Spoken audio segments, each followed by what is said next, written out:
Sejam todos muito bem-vindos a mais um Uniaraxá Talks, hoje com duas pessoas especiais em comemoração ao Dia da Mulher. Nós estamos aqui com a Zuma Moreira, secretária de Educação, e Elisa Baião, proprietária e educadora de uma escola aqui em Araxá. Sejam muito bem-vindas a mais um Uniaraxá Talks.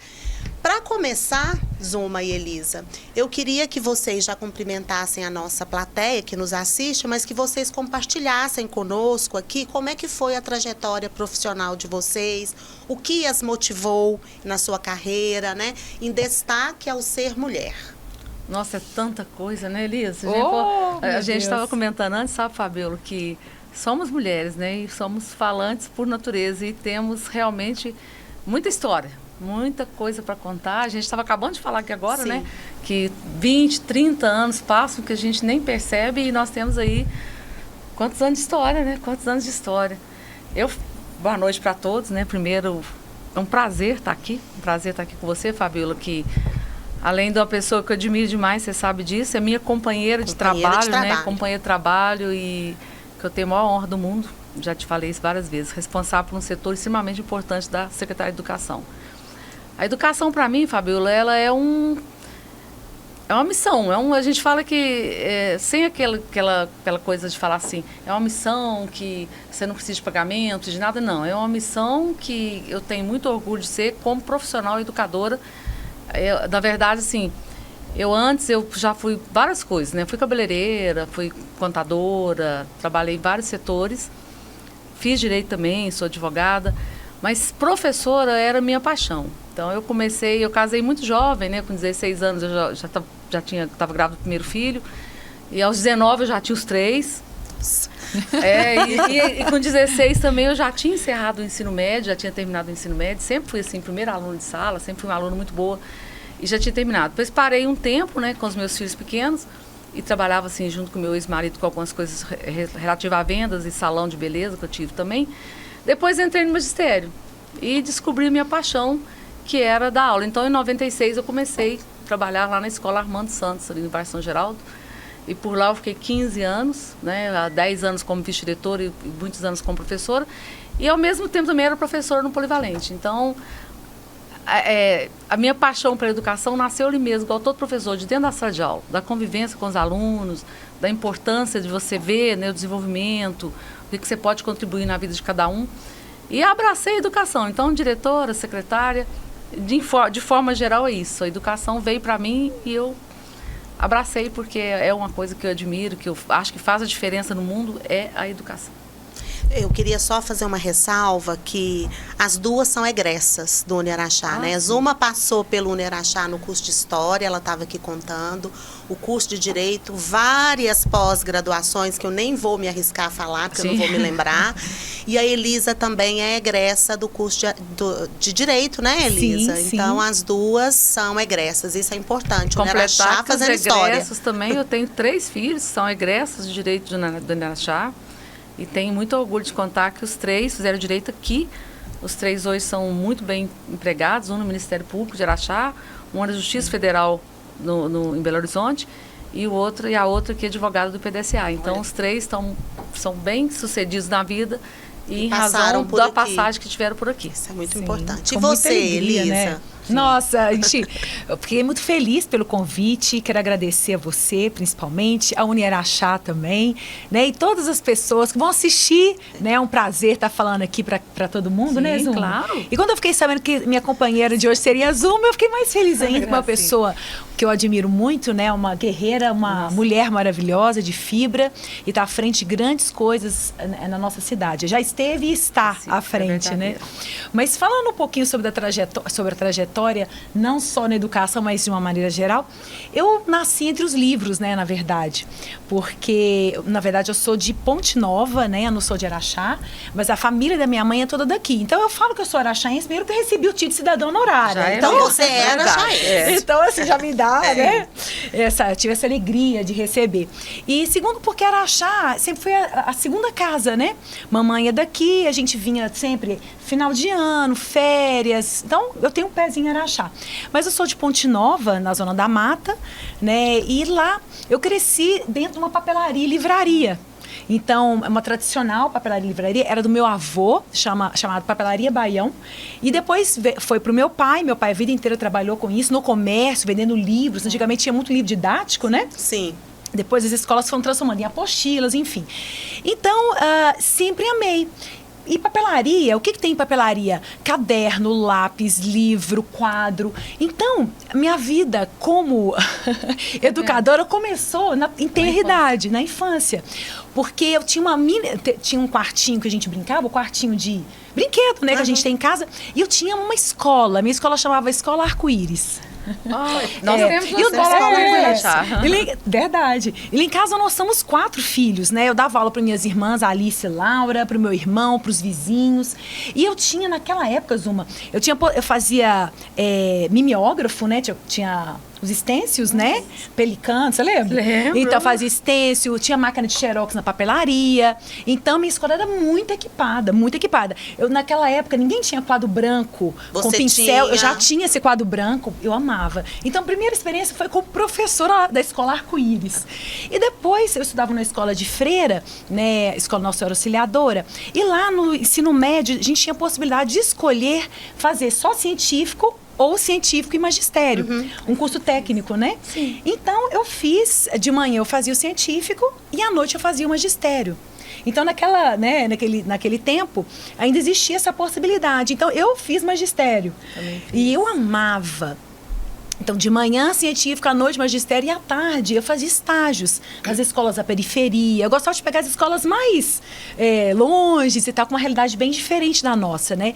Então, minha vida começou na educação assim. E eu amava aquilo, eu adorava ser estagiária, né? Eu sempre tive um cabelo comprido, e as crianças atrás adoravam o meu cabelo. Passar a mão no cabelo, aquela coisa, né? Então, já começou assim. E foi muito interessante porque quando a gente veio para Araxá, né, eu estava com 17 para 18 anos, eu falei, gente, não conhecia ninguém aqui, né? Eu fui criada aqui, entre aspas, nas férias, mas não tinha amigos de infância, nem nada. E eu falei, gente, e agora? Eu quero trabalhar, né? Precisava trabalhar. Já tinha ingressado na faculdade de Direito, né? Estudava à noite, aqui no Araxá. E eu falei, gente, e agora? Preciso distribuir meu currículo, as pessoas precisam me conhecer. E foi assim, eu comecei ensaiando, uma pessoa que eu adoro, chamada Ivana, ela era professora de Educação Física no Colégio Dom Bosco. Eu me lembro. Você lembra da Ivana? Então, a Ivana, ela Borges, né? Ela é minha parente da minha mãe e tudo. Então, eu falei, Elisa, você é bailarina. Você tem jeito com criança. Nós estamos precisando de algumas pessoas aqui para ajudar a ensaiar a festa junina do Colégio Dom Bosco. Gente. Eu falei, uai. E eu fui, né? Eu nunca tinha dado aula, assim, né? E eu fui ensaiar os alunos do Colégio Dom Bosco. E aí o outro colégio me viu, o Colégio Monteiro Lobato, na época, que hoje agora é o Gabarito, né? Eles me viram, Elisa, vem ensaiar aqui também. Aí eu fui lá ensaiar. E aí eu falei, essa menina tem jeito. Eu falei, gente, eu tenho magistério. Aí começou. Eu fui ser auxiliar de classe de mini maternal. E tal, e começou. Eu falei, gente, e agora? Não dá, porque na verdade o salário era bem baixo e tudo. E eu falei, não, acho que eu tenho possibilidade de subir na minha carreira. De assumir uma sala. Aí eu fiquei sabendo que a professora de inglês estava de licença, alguma coisa assim. Não, né, era do ensino fundamental 1, né? Primeiro ao 5º ano. Ela estava vaga estava disponível esse cargo. E aí eu falei com meu pai, com minha mãe, eu falei, pai, eu tenho só 18 anos, mas a vaga de professor de inglês, eu era formada em inglês, tinha feito intercâmbio e tal. Eu falei, vou bater lá na diretora, né? E aí, aquela menina humilde, mocinha de 18 anos e tal, recém-chegada, bati lá na porta da Dolores Cacheta, né? E antigamente era Ana Luísa, então eram as meninas que estavam lá, né? E eu fiquei muito feliz, eu falei assim, olha, eu tô sabendo que tem uma vaga e tal, eu quero me candidatar. Aí, ela não sabia que eu tinha magistério, o pessoal que eu era formada em inglês e tal, eu falei, então tá. Eu fiquei naquela, falei, pai, mas ela não vai dar vaga pra mim. Eu sou muito nova, né? Tô chegando agora. Eu falei, não, minha filha. E pai, né? os pais, né? Beijo pro meu pai, pra minha mãe. Não tem professora melhor que você. Você vai arrasar. Eu tô assim, como? Que eu vou Chegou arrasar? confiante. Não, eu fiquei assim, com aquela síndrome, assim, ai, será, né? Mas meu pai me encorajou, fui lá e tal. Aí passou uns dias e tudo, ela me convidou para assumir, né, em fevereiro. Então, janeiro foi uma intensa, lá no Colégio Monteiro Lobato, eles eram a equipe pedagógica era muito forte, né? A Maria Iracema era minha coordenadora. Então eu passei assim longas férias estudando muito para iniciar. E assim comecei no Monteiro Lobato como professora, depois a outra professora do ensino fundamental 2 teve uma licença saúde, eu peguei. Aí depois, aí no antigo Colégio Atena, 100, né? Colégio 100, que agora é a Atena. Oi, Elisa, tá? Então eu comecei a trabalhar. Aí eu fui pra minha escola hoje e minha vida foi assim. Eu sempre amei a sala de aula. Amo a sala de aula, adoro escola. Então, acabei fazendo a minha formação em Direito, né? Sou advogada, mas nunca atuei. No período que era para escolher entre minha carreira jurídica ou a educação. Eu escolhi a educação.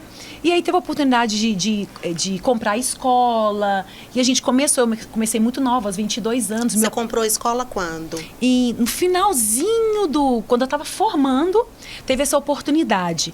A antiga proprietária, ela tinha divorciado, enfim, ela ia mudar para a cidade de origem dela e tudo. E aí a gente teve essa oportunidade de comprar, sabe? Eu falei, pai do céu. Eu falei, não, Elisa, esse aqui é um bom negócio. Você gosta, você tá à frente, vamos lá que nós vamos juntos e tal. E as coisas foram acontecendo, né? Então, hoje já tem 22 anos que eu tô à frente das escolas. A gente tem escola aqui, escola em Uberaba. Conta pro pessoal que escola que é, Elisa. Então. É chama Wizard, Escola de Idiomas, né? Na verdade, não é só uma escola de inglês, né? Lá nós temos vários idiomas, entre eles o francês, o italiano, o espanhol, o alemão. Então, sendo idiomas. E aí a gente foi trabalhando, eu fui trazendo as pessoas. Minhas irmãs vieram também, a Alice trabalha comigo, a Laura, hoje meu irmão também, porque a gente tem escolas também em Uberaba. Nós temos franquias em Uberaba que a gente tinha em Patos, Patos de Minas, mas quando... Não, gente, o professor nunca acha que tá velho, né? Eu olhei assim e falei, gente, eu não tenho filho ainda. Peraí, né? E aí a gente acabou vendendo a escola de Patos porque tinha que deslocar muito, mãe não consegue ficar fora de casa muito e tal. Então, a minha história com a educação foi uma história de amor mesmo. Começando na Escola Arco-Íris, vindo para Araxá, sala de aula, enfim, é uma coisa, né? Tá no sangue, né? Tá no sangue. E além disso, esse espírito... Porque todo professor tem um espírito maternal muito forte, né? Tem, isso é verdade. Claro, tem as exceções, obviamente, mas assim, a experiência de sala de aula traz esse espírito o maternal no sentido bom, o maternal de quem sabe olhar, ficar atento, cuidar, acudir, né? Esse é o sentido. E é interessante, Fábio, eu tô ouvindo ela falar e pensando, uma coisa que a gente fala muito quando a gente vai nas escolas, reunião de famílias, você vê, ela entrou na educação, Elisa entrou na educação por um caminho totalmente diferente do meu. Ela nasceu numa estrutura, de leitura, né? Que foi a minha foi totalmente contrário. Meus pais eram de pouco estudo, não tinha nada a ver, ninguém era professor, ninguém era nada, sabe? Assim, eu tinha uma irmã que fez o curso superior, minha mãe era semi-analfabeta.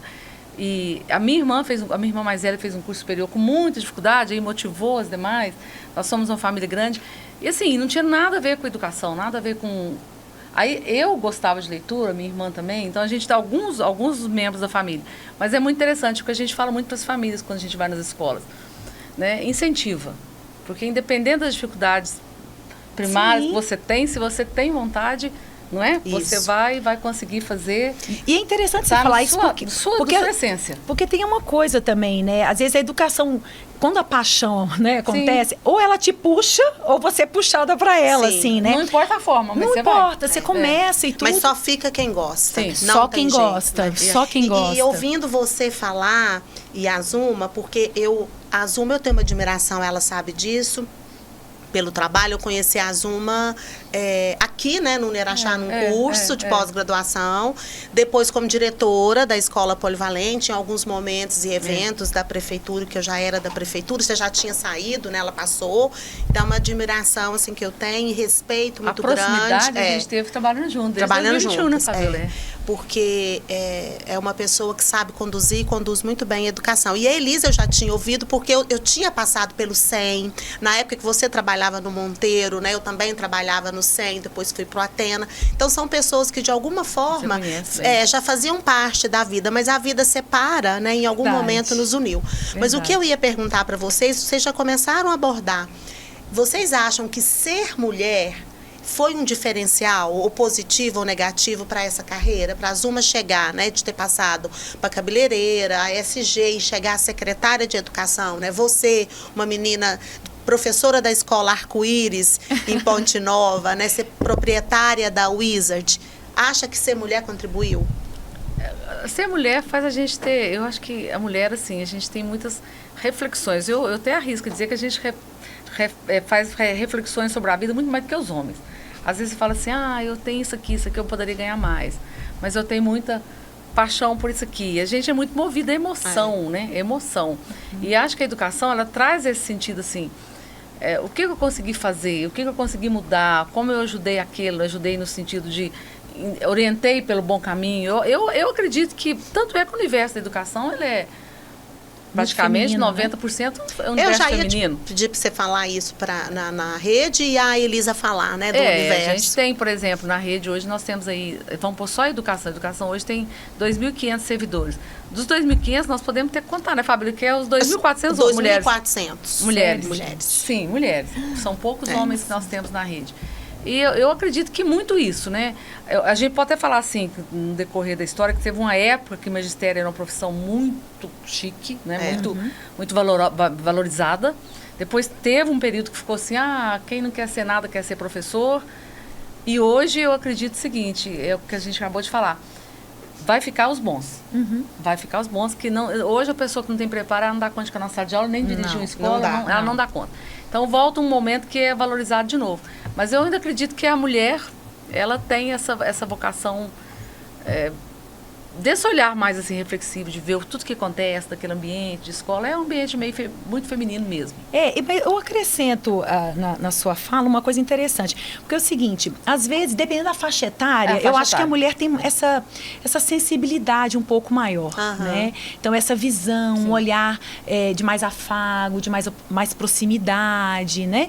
Mas depois de uma certa faixa etária, às vezes, no ensino médio, né? Ensino Fundamental 2, a gente tem já porque praticamente as mentes já estão formadas, com mais maturidade e tudo, apesar da adolescência ser um período, Mas a gente fala, por exemplo, o nosso universo é mais em educação infantil e até 14 anos. Esse universo é essencialmente ser feminino. Agora, o ensino médio, realmente, ensino médio e superior, aí já tem... Né, porque aí também começam os professores especialistas, né? Aqueles que fizeram magistério ou a pedagogia, no seu universo, mais de 90%. Embora nós surpreendemos muito, né, com esse concurso desse ano, do ano passado. Tivemos alguns homens. Muitos homens. E tem homens muito bons nas escolas. Na minha experiência, né, como professor de idiomas e tudo, na escola a gente tem muitos homens. Sim. Então, o nosso professor de italiano é homem, ele é um italiano, professor de alemão era... As matérias específicas. Então, assim, na verdade, em inglês também temos muitos homens que lecionam. Então, o meu universo ali, no idiomas, ele é bem dividido. É diferente da educação infantil nos anos iniciais, aí é o universo mais feminino. Mas tem a ver com essa sensibilidade que a mulher tem. A gente então, olha no próprio curso. Eu pego o curso de pedagogia que eu coordeno aqui, você tem, dessa turma nova que está chegando, não tem um homem ainda. Só mulher. Só mulher. E quando a gente pega um homem para lidar com as crianças de 0, né, de 4 meses até 3, 4 anos, é um desafio. Para ele Então, imagina. É verdade. Porque tem troca de fralda, banho, e aí fica um pouco complicado, né? E existem mulheres, assim, que vocês se inspiraram, que marcaram a trajetória de vocês, que vocês se inspiram? Eu tenho uma da literatura, assim, que eu acho muito forte. Clarice Lispector, por exemplo, né? Da leitura dela. E Marina Colasanti. Eu falo que são mulheres que toda vez que eu leio, elas me marcaram. E a minha tese de mestrado foi da Florbela Espanca, que são mulheres à frente do tempo, que vislumbrava, né, um outro período, tanto que eu cheguei a me confundir com ela. Tem, assim, de eu vocês? gosto muito da Raquel de Queiroz, eu gosto do estilo de escritor regionalista ali, que trata daquele universo que você mergulha naquele universo. Acho fantástico ela. E admiro muito hoje, por exemplo, a Carmen Lúcia. Acho que é uma mulher de um conhecimento absurdo. Tenho esse maior prazer de ouvir, né, todas as falas dela. Então, são muitas, né? São muitas, assim, escritoras que eu, por exemplo, Maria do Coração também acho muito. Ela esteve aqui algumas vezes, né? Muito. Linda, era linda. Gosto da Leila Ferreira. A Leila Ferreira, verdade. Eu falo assim gosto. que é nossa e tem assim uma vivência, passa tanta mensagem, tanta coisa boa na escrita dela, né? São muitas, mas são muitas, ainda bem que tem muitas mulheres pra gente admirar. Mas você sabe que, porque na verdade, vocês falaram aqui e eu estava pensando, porque nós estamos falando da obra, né? A vida dessas mulheres a gente não conhecia tão bem, né? Sim. Só a produção delas. Mas inspiração de mulher, para mim, eu vou falar. É engraçado, né? A minha mãe chama Maria Mares, ela é uma mulher maravilhosa, mas ela foi educadora e mãe, né? Rígida, forte, né? Mas são duas mulheres que eu sempre admirei muito e que eu sempre observo e hoje eu faço sempre observei e faço uma reflexão sobre minhas avós. Minhas avós, tanto a materna quanto a paterna. Só que diferente da minha avó materna, da minha avó paterna, na verdade, a minha avó aqui de Araxá, ela era aquela mulher que nascida e criada na fazenda. Uhum. Então, ela veio para a cidade porque ela queria que os filhos dela estudassem. Então, a minha mãe viveu na fazenda até os 13 anos, nasceu e tal, morou até os 13 anos. Ela veio para estudar no Antigo Sagrado Coração de Jesus. Sei. Não é? Tinha uma escola mesmo. E a mamãe veio estudar, e meu tio também. Aí vovô comprou uma casinha aqui na Araceli de Paula, né? Então, são pessoas muito simples da fazenda e tal. E minha avó era uma mulher que tinha uma visão muito diferente, assim, pra onde ela foi criada, né? E tudo. Então, eu via aquela visão da minha avó. E minha avó sempre foi uma mulher muito bonita e ela é muito artista. A minha avó amava me ver dançando balé, porque ela queria ser artista de circo, ela falava, né? E ela sempre foi muito bonita, alegre, dançante, esforçada. Então, ela veio para a cidade para os filhos estudarem. Aí mamãe veio estudar, ela inclusive fez na época, né? Foi fazer odontologia na Uniub. Então, assim, aquela coisa, né, morar fora, aquele custo absurdo, né, e não que o vovô não tivesse condição, mas assim, tinha aquela mentalidade de fazendeiro mais antigo, entendeu, aquela coisa. E a vovó trazia da fazenda banana, trazia as coisas para vender. Então, minha avó sempre teve um talento, assim... Empreendedora. Totalmente. Então, ela fazia fornada de pão de queijo. A mamãe queria comprar uma roupinha mais bonita, aquelas coisas assim, aquele supérfluo assim. Ela ia lá, trabalhava e fazia essas coisas, sabe? Então, a mentalidade dela... sabe? Então, ela veio para a cidade, mas ela manteve os hábitos da fazenda. Ela acordava 4 horas da manhã. Meu Deus. Lavava a roupa com aquela pedra, com aquela bola de sabão que fazia entendeu? E aí, 10 horas da manhã, o almoço dela estava pronto. Ela já estava de banho tomado, entendeu? 5 horas da tarde assistindo. Já estava com o prato branco esmaltado. De agate, né? Exato, aquele prato da fazenda. Quente. Esperando servir para começar a novela das 6, né? Então, assim, vovó era uma mulher muito à frente do tempo dela. E minha avó paterna, que ela de Ponte Nova, que eu convivi muito tempo, até a criança, adolescência e tal... A gente ia todos os dias tomar cafezinho na casa da vovó, aquela coisa assim. Ela era já aquela mulher que tinha da cidade, ela foi para o internato, fez magistério. Naquela época, era de 1922. Então, ela era aquela que foi estudar, ela era professora lá atrás. Você falou que era muito importante, muito chique. E ela era essa professora. Só que quando ela casou com o vovô Titone já era mais, né, machista e tudo, não queria que ela trabalhasse fora. Né? Tanto é que ela teve 9 filhos. Então era uma outra, aquela avó que era muito mãe, aquela casa cheia, aquele tanto de coisa. São 2 referências totalmente diferentes. E são mulheres que mudaram não mudaram, né? Que eu tava em formação, eu sempre observei muito. E eu morro de saudade das minhas Talvez você avós. carregue um Morro. pouco de cada uma, Totalmente. né? Carrega. E minha De mãe tem cada muito da minha uma, avó hoje. é. E eu, toda hora que eu olho pra mim e falo, gente, eu tô igualzinha Tô à minha avó. E a gente vai ficar igualzinho. Tipo isso. A gente vai entendeu? envelhecendo Mas e quando- se pega fazendo as coisas, Mas quando não é? a gente busca Verdade. para próximo da gente, né, a referência sempre é a mãe. É, a mãe. Né? Aí eu tenho como minha mãe, assim, são as mulheres que, aliás, quando a gente é jovem, a gente pensa, nossa, como ela é forte, como ela é valente, como Sim. é o que a gente, né, a imagem que a gente sempre carrega da mãe. Realmente é. Ó, eu falo que mãe. minhas avós, a vovó Vidi, que é a vovó daqui de Araxá, ela não fazia do limão limonada, ela fazia do limão pavê de limão, entendeu? Sim, coisa mais fofa. Fazia muito mais que uma limonada. E minha avó... Vidinha é o nome? Vidi, Edu Virges. Edu Virges, vovó Vidi. E minha avó lá de Ponte Nova, vovó Ruth. Um doce de pessoa. Eu Duas. só conheci uma avó, só da minha mãe. Eu também convivi pouco. Nossa. Gente, mas nessa nossa conversa de falar de escola, da nossa trajetória, porque eu também me sinto dessa forma, vocês acreditam que a escola hoje ela contribui para essa formação dessas mulheres fortes, conscientes do seu papel para mudar? Ou acha que a escola ainda reproduz o que nós vivemos lá na nossa época? Reproduzia Que você mais, acha? né, Isso Fabiola? é- Reproduzia mais. Nós podemos ver que hoje, por exemplo, vamos colocar uma coisa bem simples para as pessoas entenderem. Até uns 10, 15 anos atrás, era comum a gente falar assim, nossa, menina não faz isso, menina não age desse jeito, você senta direito, menina não quer, menina mais sossegada. Até as cores, né, Zu? Hoje, Menina rosa. menina- hoje nós, a formação hoje específica dos profissionais de educação, a gente já se policia. Nós evitamos o máximo possível de falar essas linguagens. Menina não faz isso, menina não faz aquilo, isso é coisa de menino. A gente vai fazendo essas alterações até no nosso próprio comportamento perante os alunos. Mas mais importante que isso, assim, a comunicação hoje ela é muito aberta. Então, são temas que nós trabalhamos nas escolas hoje que não trabalhava, por exemplo, a violência contra a mulher, né? Por mais que você hoje queira não falar, vamos supor que não fosse, que a gente não quisesse falar, o assunto vem. Ele chega. Porque a escola, ela é o reflexo da sociedade, não é isso? O que Exatamente. acontece lá reflete dentro dos muros da escola. E essas coisas os alunos trazem. Então, o aluno pergunta. Ele pergunta, por que aconteceu isso? Nossa, tia, você viu que passou na televisão que o fulano, não sei, aconteceu isso.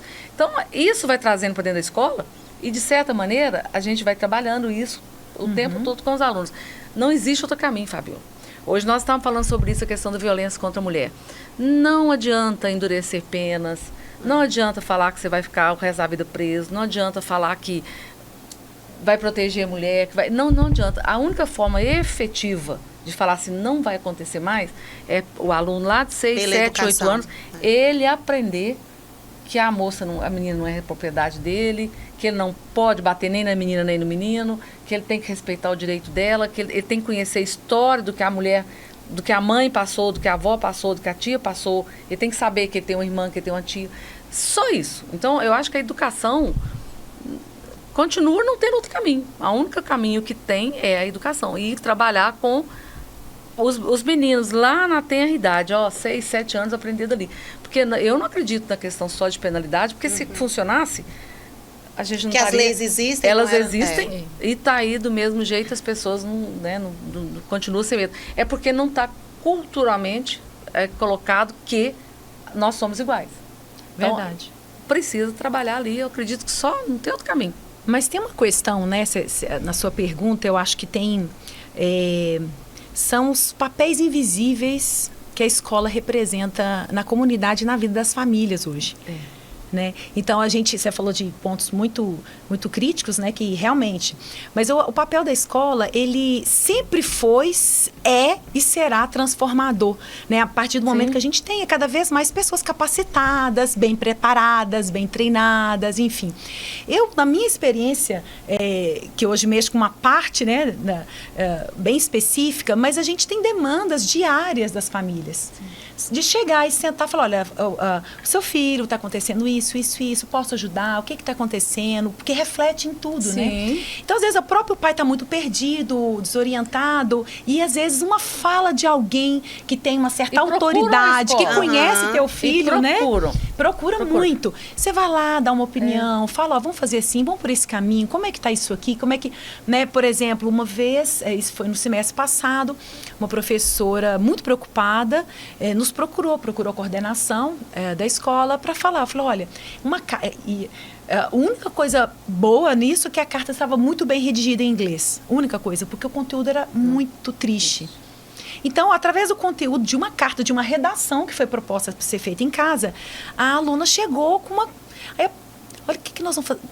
Emergencialmente, chamamos os pais no mesmo dia, na mesma hora e tal, que era uma coisa muito grave, né?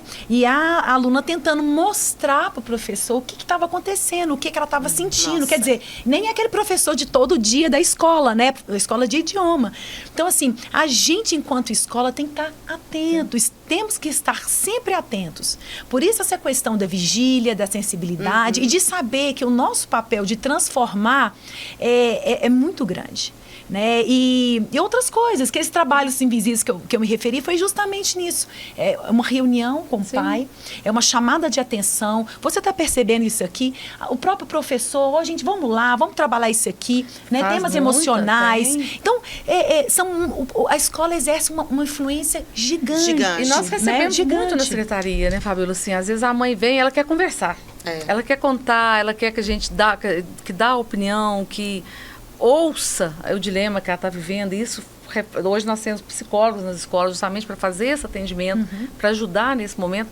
E a prova mais concreta do papel fundamental da escola perante tudo foi o período da pandemia. Sim. Né? Não foi comprovadamente, muito. Porque muito do que ocorre na sociedade é a escola que conta. Isso, a escola estava fechada. Aquele caso, aquela menina de 12 anos que estava casada, entre aspas, com o rapaz de 32. A escola que deu falta da criança, a escola deu falta, a menina não está vindo na escola, por quê? A escola levantou. Então, realmente, é o que eu acabei de falar agora mesmo, né? É o reflexo da sociedade. É o reflexo. E a gente está ali, teoricamente, são pessoas que estamos ali preparados para poder acolher, né? E novos alunos, né? Por exemplo, a questão da tecnologia, né? A criança com acesso a longos períodos de tela, refletem em questões comportamentais. Mas eu não sei se você vai concordar comigo, mas eu tenho sentido, eu também tenho 3 filhos, né? E tudo, estão matriculados nas escolas e tudo, em várias atividades. Mas, assim, uma coisa que eu percebo, mesmo no grupo das mães, é cada vez uma preocupação maior.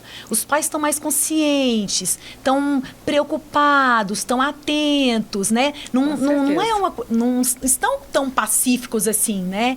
Então, eu sinto essa parceria maior com a escola. A escola onde os meus meninos estudam, eles têm muito essa preocupação. Existe um projeto lindo chamado Laços. Todos os meses, a representante de cada turma reúne com a coordenação, série por série, e vai, o que está acontecendo? Alguma devolutiva, alguma sugestão, alguma crítica. Eles estão abertos a receber. Porque não é só para falar bem, você faz parte também, mas eu digo assim, olha, vamos prestar atenção nisso aqui e tal. Então, esse projeto, através desse projeto, a própria escola também toma consciência do que está acontecendo do lado de cá, um canal de comunicação muito aberto e projetos novos vão sucedendo, vão acontecendo. Então, eu sinto os pais conectados, assim, eu sinto que está todo mundo preocupado. Onde vai parar tanta tecnologia? Onde vai parar tanto celular? Onde vai parar tanto acesso a coisas sensíveis como sexualidade, como... violência, né? Os desenhos animados muito violentos, essas coisas. Sim. Onde que isso vai parar com crianças tendo acesso muito cedo a esse tipo de coisa, né? E até quanto a gente tem o controle, né? É uma preocupação constante nossa também, constante. Eu fiquei pensando em 2 coisas, né? Uma que a Zuma falou, que eu gostaria até que ela enfatizasse mais, e uma que você disse. Quando você fala do que é trabalhado, do que é velado, a gente trabalha muito com as alunas de pedagogia e mesmo lá na secretaria a questão do currículo oculto. A gente tem autores, né, Tomás Tadeu da Silva, que fala muito sobre o currículo oculto, porque aquilo que está nos livros, que é o currículo baseado, né, nas leis, ele é muito fácil, qualquer professor trabalha, mas o oculto é aquilo que está velado, é aquilo que é dito, ou que não foi dito, que está no olhar e que a gente descobre. Então, de certa forma, é o que você trouxe, né, esse currículo oculto. E quando a Azuma fala desse protagonismo. Então, eu queria saber, assim, né, para você, nessa questão do currículo, dessa questão do currículo oculto, como que o professor pode perceber, e a Azuma das políticas públicas, né? Porque a escola pública tem avançado muito nessa questão, sabe, Elisa? De fazer protocolos, de fazer cartilhas, né, nesse sentido. Porque o universo de uma escola pública é muito grande, enquanto a gente trabalha com 14 mil alunos, né? E nós temos um público total, e nós temos um público totalmente diferenciado, né? Nós temos público financeiramente diferentes, culturalmente diferentes. Nós recebemos alunos hoje, nós temos uma demanda muito grande de pessoas do Nordeste, pessoas do Norte, que vêm com outra cultura, com outro. Então, nós temos um universo gigante dentro da escola. E é muito interessante que hoje as escolas públicas, elas trabalham dentro de um sistema muito integrado. Né? Nós temos acesso e conexão direta com Brasília, com Belo Horizonte, são as secretarias que nós trabalhamos juntas. E hoje, por exemplo, protocolo. A violência contra a mulher, a escola tem um protocolo. Um protocolo, como que a gente age mediante uma violência violência física que a criança sofreu. A escola tem um protocolo. Bullying tem um protocolo. A escola tem um protocolo. Nós temos muito... A escola realmente ela avançou muito, a escola pública avançou muito. A escola pública avançou no sentido de esses protocolos para ações do cotidiano, alimentação, né? Hoje a escola segue um regramento com alimentação escolar, né, com nutricionista e tudo. Então, a escola pública, ela avançou e muito. Se a gente pensar em termos de... tinha uma diferença gigante, né? Assim, a escola pública do bairro, a escola pública do centro. Hoje, não. Todo mundo trabalha integrado da mesma forma. E realmente, né, a gente vai trabalhando tudo que vai acontecendo na sociedade, vai passando, cria-se uma forma de atuar com aquilo. Hoje nós temos os desafios da educação especial, que é um desafio gigante. ECA Digital. ECA Digital, outro desafio. Você falou uma coisa muito interessante, que ela falou aqui, ó. Você vai, até onde chega, você foi postando, aí chega uma hora, você, peraí, vamos chegar que nós estamos avançando demais nessa questão. E é isso mesmo, tudo vai chegando num ponto que o pai também, até mesmo em relação aos últimos casos lá de violência nas escolas, o pai já ficou preocupado. Então, eu acho que é muito assim mesmo. Você vai ter um certo limite, aí você fala, opa, eu tenho que voltar um pouco para trás para ver até onde que eu estou indo, até onde que eu posso ir e até onde que eu já cheguei, né? Sim, uma coisa muito interessante isso. Você falando de política pública, né? E interessante que eu estou dentro de uma rede também, né? Uma franquia e tudo. Então, a gente, na nossa tribo, né? Digamos assim, eu converso com pessoas de todas as partes do país. Né? A franquia, a Wizard é muito grande, são quase 1.300 escolas no Brasil inteiro. Então, tem cidade pequena, cidade... Então, a gente tem também toda essa convergência pedagógica, a gente conversa sobre isso, metodológica, enfim. E a gente conversando, assim, da realidade da sala de aula, é muito interessante. Eu narrei aqui agora a questão vinda de uma aluna, mas é muito pontual. Então, o aluno falta, por exemplo, 2 aulas, o que está acontecendo? Como é que foi? Por que né? O que está acontecendo? Vem aqui, vamos conversar.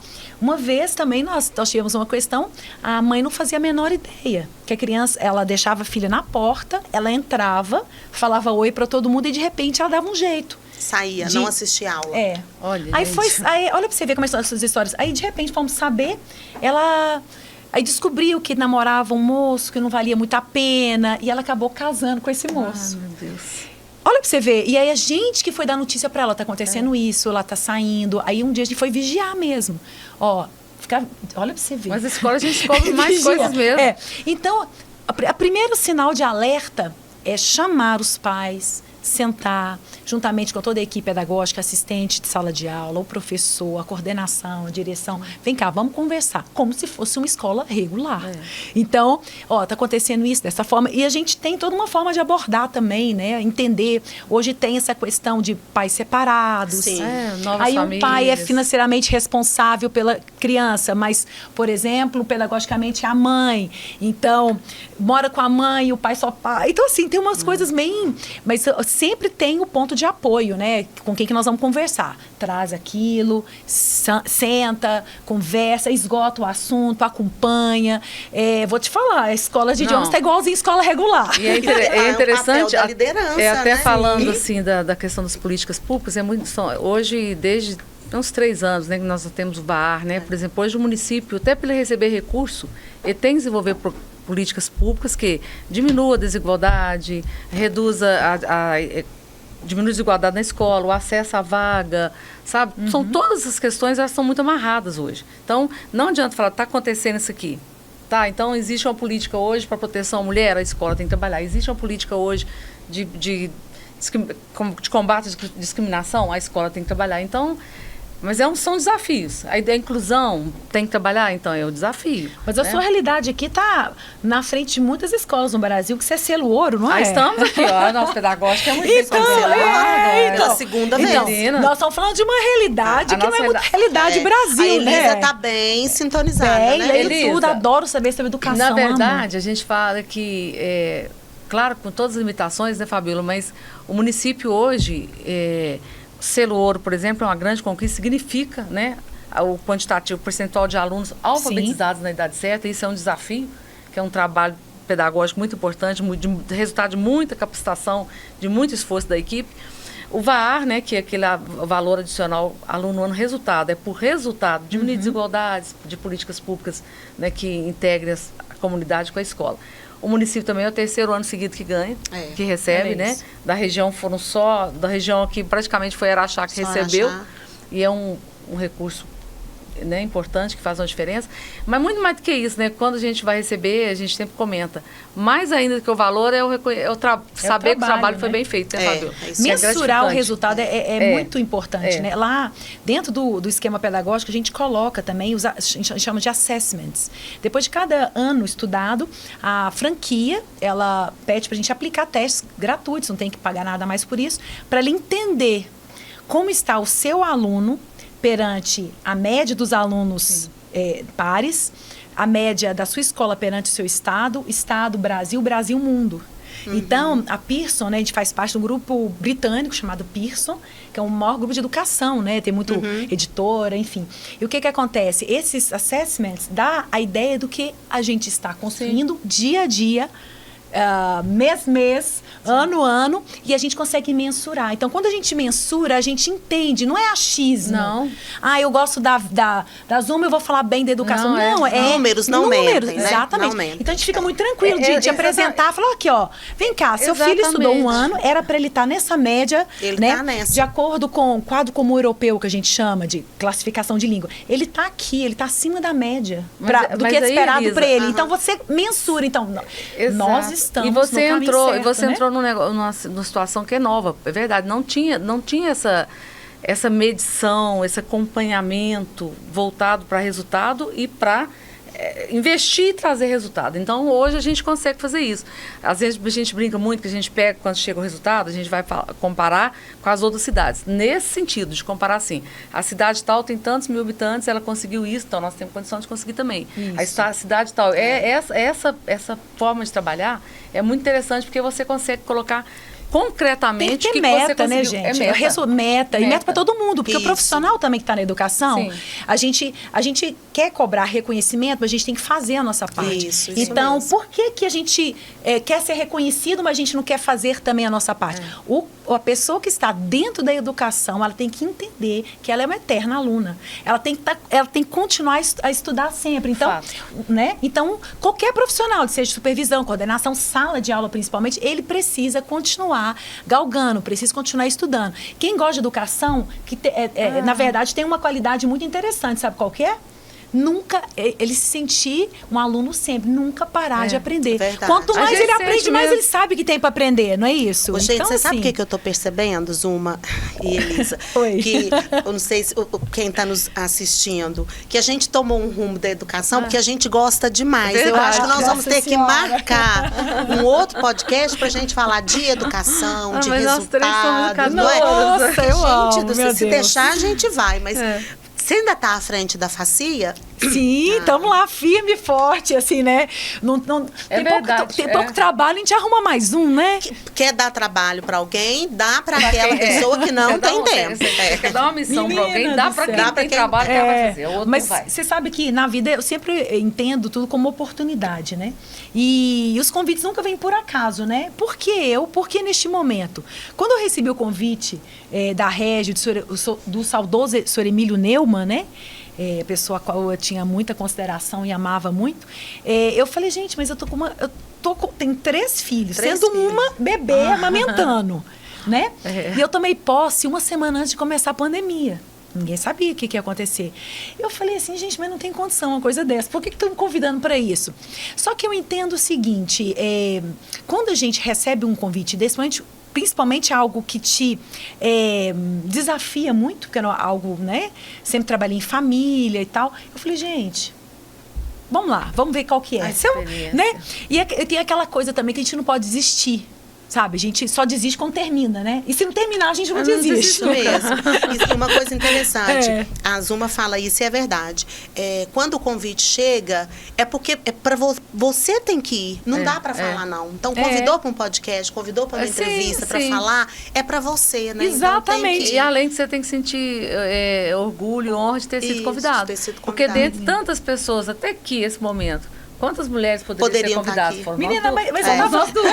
Menina. Não é? Olha que honra. Para representar as mulheres, Não né, é? no Mas não- Dia das Não é Mulheres. verdade? Olha pra É isso, que sempre, eu tô é muito verdade, feliz de é estar uma aqui. honra. Viu? Gente, a gente falou de tanta coisa boa, mas vocês veem desafios, assim, nesse espaço de liderança? E se sim, os desafios estão ligados à questão de ser mulher ou acham que não? Eu não acredito muito assim a questão de ser só mulher, não. Existe muito falar assim, a mulher ela tem que mostrar 10 vezes mais que ela é competente, que Você não ela é isso. acredita nisso? A gente tem acho que a partir do momento que se estabelece, acho que não tem muito essa questão assim, porque a mulher sabe menos, sabe mais. Eu acho que continua tendo desigualdade demais, né, entre homem e mulheres, mas assim, hoje eu sou gestora de uma pasta, por exemplo. Eu acho que eu consegui o respeito por causa do meu trabalho. Sim, não né? por ser mulher. Não é por ser mulher ou por ser homem. Eu consegui o respeito pela minha trajetória profissional. O prefeito me respeita tanto quanto ele respeita os demais. Acho que você tem sim. Se você tem confiança no que você faz, você trabalha direito, você tem formação para aquilo, você vai ser respeitado. Sim. Sabe? Independente de você ser mulher ou você ser homem. Não vamos jamais colocar que realmente a gente sabe que existe hoje números que mostram que a mulher, em termos de mercado de trabalho, em termos de valorização salarial, tudo isso está abaixo. Né? Está abaixo não por falta de competência. Os erros, né, da sociedade. Sim. Mas eu, particularmente, eu trabalho numa área que eu gosto, que eu conheço, então tenho uma equipe maravilhosa. Eu sou uma pessoa que tenho uma tremenda sorte de formar equipe, sabe? Pois sempre é um talento. Sempre atrás gente isso boa. Isso é um talento, né? Exatamente. De ver o que há de melhor nas pessoas. Deixa Mas ela tem mesmo. cá. Eu tenho talento de arrumar gente boa. Isso, Fabiola, você é um bom gestor quando você está acompanhado de gente boa e que você sabe no mundo que você está. Você sabe o terreno que você pisa? Eu acho que não, né? Engraçado, eu tenho uma visão bem parecida com a da Zuma, no sentido de que, em várias circunstâncias, eu acho que o fato de eu ser mulher favoreceu muita coisa. Eu tenho isso também. Porque, né, primeiro, eu posso falar alguma coisinha aqui que vai ficar um pouco, não sei, às vezes o pessoal vai ficar, não sei, meio polêmico. Mas eu acho assim, em virtude da posição da mulher, no sentido de nós somos maternais, temos um ventre, Deus nos deu a glória de gestar. Então, são coisas incontestáveis, né? Assim, enfim. Então, a gente pode tentar entender o contexto de diversas formas, mas eu sempre entendi isso. A mulher pode ser o que ela quiser, mas nem tudo ela deve. Nem tudo é para ela, né? Porque tem um momento da vida, por exemplo, que a mulher, por mais que a gente queira falar que não, a gente precisa de tempo. A gente precisa de estar mais em casa, de organizar as coisas, né? O que adianta a gente ganhar o mundo e perder a coisa mais bonita que é a família? E o filho quer a mãe. O filho quer aquela presença, sabe? Então, a gente não deve escolher tudo, não. A gente tem que ter sabedoria para entender que, muitas vezes, flexibilidade é importante em alguns momentos, né? Isso é uma mulher que trabalha desde os meus 17, 18 anos. Mas o que eu entendo? Que determinadas profissões, né, no caso, educação e tudo, eu sempre senti que ser mulher abriu as portas. Parece que concilia, não é? Isso, tá e conversa, né? Elas conversam. Então, eu nunca senti isso, sinceramente. Eu sempre fui muito respeitada. E eu acho que os homens, muitas vezes também, né? Não estou falando de pessoas que têm uma conduta escura. Estou falando de homens retos, homens que... de valor, né, de bons valores, enfim, de boas virtudes. Estou falando desse tipo de pessoas, né? Então, eles até têm um certo medo de mulher, porque a mulher às vezes fica mais calada, ela observa, tá? E quando ela fala, ela dá uma opinião bem certeira. Então, em todos os lugares que eu já estive, né, à frente das escolas, mesmo, né, lá, quando no meu estágio, né, hoje à frente da fundação e tudo, eu sinto que eu sou muito respeitada, e eu também eu acho que a forma como a gente conduz, né, com sabedoria, opinar quando é conveniente, né, tá sempre, de certa forma, discreta, enfim, a gente pode exercer o nosso papel com muito brilhantismo. E eu acho que em muitos lugares, o fato da gente ser mulher, a gente conquista muitos lugares. Eu acho que é pela pessoa, da pessoa e como ela conduz. Mas tira também, Fabíola, tira que também que estereótipo, assim, a mulher é aquela ali. Né? Existem mulheres que têm um pensamento totalmente difícil. Tem mulheres libertárias, por exemplo, não quer ter família, não quer ter filho, eu quero ser... E essa é uma mulher também na essência dela e conseguiu viver bem naquela forma dela. As outras têm um pensamento diferente. Cada pessoa, né? Acho que assim, independente de ser mulher ou de ser homem, é você ter sua essência. Você tá feliz daquela maneira, você tá feliz em dedicação. Com as suas escolhas, né, gente? A palavra é essa. Né? A palavra é as escolhas, né? Cada uma, você tem que ter consciência das escolhas que você vai fazer. Porque toda escolha, ela vai te trazer perdas e ganhos. Sim. Né? Eu quero escolher ser uma mulher solteira e dedicar minha vida totalmente ao trabalho. Sim. Eu tenho uma irmã, assim... É uma irmã super bem sucedida e super bem realizada. Outras, eu optei pelos meus filhos então eu também sou uma pessoa que me realizei dessa forma. Né? A gente tem que saber que a gente é fruto das escolhas. E se a gente tiver escolha, independente da gente ser homem ou ser mulher, a gente é respeitado. Se você fizer as escolhas certas e saber o que você quer da sua vida. O que não vale é você optar lá atrás por algo e depois reclamar durante o caminho. Exato. Porque o caminho, não sei, eu sou uma pessoa muito alegre, muito otimista, eu não consigo ficar perto de pessoas muito... A gente tem direito às escolhas, eu acho que né? você pode criticar, mas tem muito mais coisa a fazer do que focar nos pontos negativos, né? Então, a minha visão é nesse sentido. Escolhas. O que você escolheu? Ser mãe? Então você tem que entender que você tem que ter um período para ser mãe. Isso vai para a paternidade também. Porque eu não estou falando de mulheres, mas eu digo assim, você escolheu ser pai, você vai ter que separar um bom tempo da sua vida e também da sua carreira, né? Então, para você dedicar, para você acompanhar. Né? Então, são coisas assim, que igual nós estamos falando aqui, são escolhas e você tem que saber lidar com todas as ônus, bônus e consequências. Então, não tem o que falar, né? Vai justificar o meu processo. Exato. E as escolhas interferem na vida do homem e da mulher. Né? E tantas pessoas foram mães, são mães e não gostariam de ser, outras sonham em ser mães, em ter tido uma família e não conseguiram.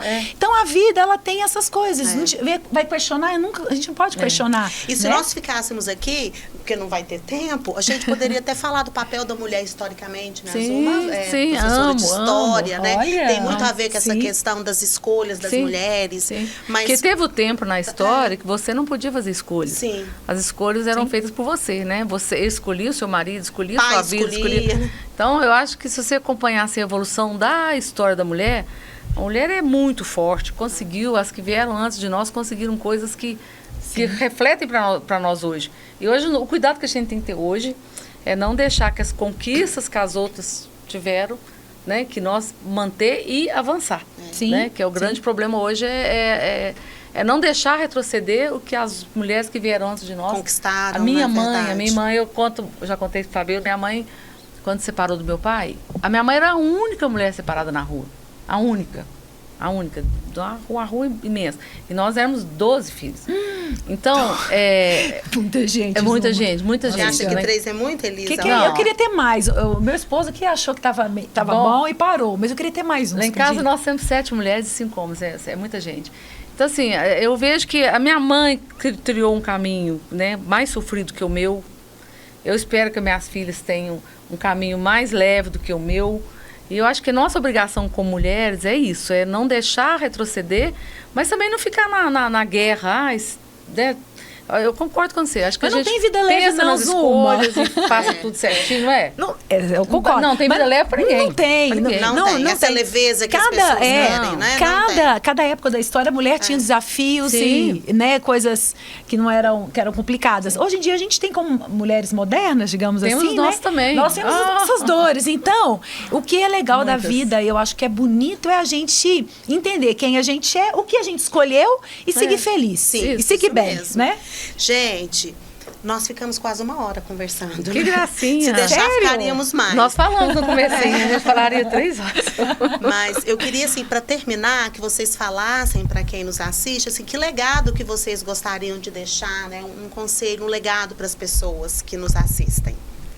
Bom, eu gostaria de ser lembrada, né, como uma pessoa que fez o melhor que pôde em tudo que se propôs a fazer, né? Eu digo muito para as diretoras, para todo mundo quando eu vou conversar, assim, seja melhor, né? Floresça onde plantarem. A gente tem que deixar um legado de honestidade, de trabalho reto, de companheirismo com as pessoas, né? De saber ter empatia com tudo que está acontecendo ao seu redor. Mas o principal legado que a gente pode deixar é deixar ser orgulho para os filhos, para os nossos filhos, né? Ser honra para os nossos pais e fazer bem para a sociedade. Eu gostaria de ser lembrada um dia como uma pessoa que foi uma boa diretora, fui uma boa professora, fui uma boa secretária, fui uma boa amiga, né? Fui uma boa mãe, uma boa avó, tudo que eu tive direito a ser na minha vida, que eu fui boa dentro das minhas possibilidades e dentro do que eu me propus. Então, é isso. Eu acho que a história da vida da gente, você tem que deixar um legado da sua história. Sim. Né? Você deixa a sua história de pessoa que andou pelo caminho do bem. E é isso. É o que importa pra gente. É verdade. Essa é uma pergunta, parece que fácil, mas ela é difícil, né? É uma pergunta difícil. Mas eu gostaria, assim... meu pai sempre conversou... Eu tô tentando olhar pra cá, mas tô olhando pra vocês. Mas pode olhar pra lá, pra deixar pro pessoal. Papai, ele sempre chamava a gente para tomar um café. Quando queria conversar algo, né? Vamos tomar um café, vamos tomar um sorvete. E a gente sempre conversava sobre a vida, né? E ele fala uma coisa muito importante, que é o seguinte, que as coisas difíceis da vida nunca endureça o seu coração. Seja sempre leve e pura, minha filha. Seja sempre pura. Então, nenhuma tristeza da vida impeça de você continuar com o seu coração ardente, com o seu coração tranquilo, com o seu coração em paz.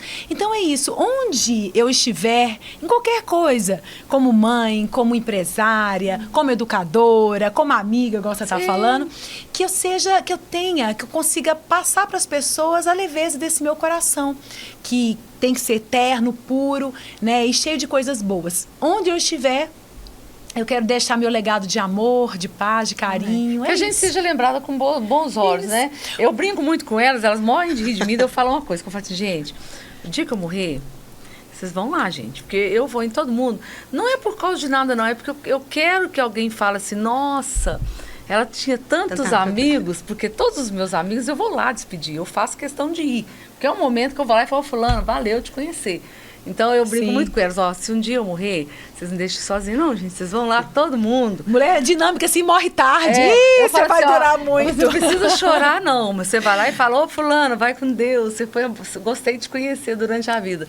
Eu acho que o legado é esse. Você deixou muitos amigos. Que barulho você vai fazer Mas quando morrer? que- Eu sempre falo exato, isso, a frase é que essa. Eu tava- barulho. eu tava custando pra lembrar dessa frase. Da doutrina espírita fala, Isso, que barulho, que movimento você deixa. Vamos lamentar?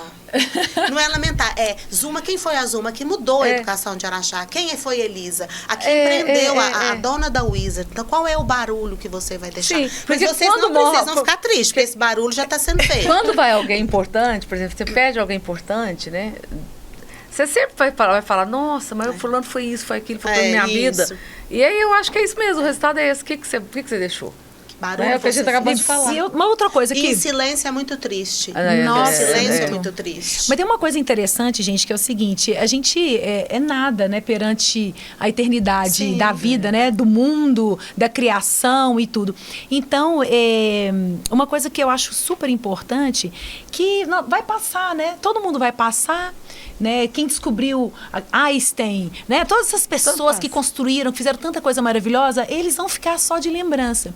Eu quero ser uma lembrança maravilhosa na vida das pessoas que eu fiz realmente diferença. Né? Aham. Então, isso, porque na hora que você não tiver mais como secretária, seu telefone vai continuar ligando, Sim. né? Quem vai te acessar? Os Então, seus para mim, filhos, meu seus telefone amigos. sempre vai continuar tocando. Exatamente. Meu amado esposo, Marcos Paulo, meus Exatamente. filhos, minha família, meus irmãos. São É. essas ligações mais preciosas, sabe? Então, que barulho que eu vou fazer? Eu não sei, que eu já vou estar lá Mas com vai. Deus, se Deus quiser. Você vai, Não, mas porque eu acho- esse mas é o eu acho que nós barulho, vamos ver né? barulho. Vocês vão. Mas eu quero que meu telefone, eu tenho certeza que ele não vai parar de tocar, porque eu quero construir esse caminho, assim, da simplicidade. Porque a gente né? tem que ser, né? Exato. Eu não posso ter relações pela a posição que eu ocupo Nunca, agora, né? jamais. Aí é o risco das pessoas que, né, por exemplo, hoje a gente vê muito assim, as mulheres que foram muito belas, ganharam dinheiro com a beleza, com a juventude. A hora que envelhece, não consegue conciliar com aquilo. Você foi muito rico, você não vai conseguir nunca desprender do poder, do dinheiro e tal. Então, na verdade, é a essência. O que você deixar é o que você fez. Fazer o melhor onde você estiver. Onde tiver. Né? Então, quando a gente está lá batalhando, Sim. sendo empreendedora, na educação, mas o mais importante fica toda vez que a gente bate a porta e entra no carro, né? E o Tô tempo indo. que você gasta para fazer mais ou menos é o mesmo para fazer bem feito. Sim, Então vamos sim. fazer bem feito. Sempre. Eu vou falar meninas, né? Então eu vou Ah, agradecer ó, as tá meninas, a minha colega, chefe de trabalho, uma pessoa que eu aprendi a admirar nesses 6 anos, né? 6 anos nós estamos juntos, quase um casamento. Quase um casamento. De trabalhar juntas. Uma pessoa com a qual eu aprendo todos os dias, né? A Elisa, que a convivência é menos, mas que a minha admiração não é menos do que a convivência, Obrigada. viu, Elisa? Uma pessoa tranquila, serena, com palavras tão sábias, né, Zuma? Demais. Então, agradecer vocês por esse momento e dizer que esse foi apenas o primeiro. Nós vamos marcar um outro para falar de educação, de maternidade, porque assunto não Faremos nos aí. falta, né? Nós Ó. temos assunto de sobra. Só convidar, né, gente? Só Opa. convidar. Não. Então, meninas, eu devolvo para vocês a palavra para as considerações finais. A gente tem que agradecer muito, Fábio. Agradecer o seu convite, né? A gente fica muito honrado de ser convidado. Agradecer o Neraxá, o Cacá, a oportunidade de a gente estar aqui e falar um pouquinho da nossa vida, nossa luta no nosso dia a dia, né? E que a gente sirva também de inspiração para muitas pessoas que estão nos ouvindo, saber a importância do Uneraxá aqui em Araxá, o contexto que nós somos egressas do Uneraxá, Sim. saber a importância que o Uneraxá fez em nossas vidas. E é isso, estamos aí sempre prontos para voltar. Eu agradeço muito a Fabíola, também conheço há muitos anos, uma mulher... Nossa, tem uma coisa boa que quem trabalha na educação não envelhece, olha isso, gente. Né? Então, agradecer você pela mediação, sempre muito simpática, alegre. Agradecer minha companheira aqui, Gracinha. o Cacá, que está aqui nos bastidores, ao nosso querido reitor, Fabrício, né? E a toda a equipe do Uneraxá, é um lugar que eu amo vir, me sinto em casa, me sinto bem. E parabenizar pela iniciativa, né, desse podcast, que é muito importante, né? Eu acho que dá oportunidade para as pessoas da comunidade falarem Sim. um pouquinho, as pessoas escutarem, conhecerem as histórias, aprenderem um pouquinho. Então, é uma iniciativa iniciativa muito, muito boa, não só para a gente que participa, valorosa, mas para a sim. cidade inteira. Isso mesmo. Muito obrigada. Nós que agradecemos. E falar para vocês que nos assistem que toda quinta nós temos o Uniaraxá Talks, vocês não podem perder. Fiquem de olho.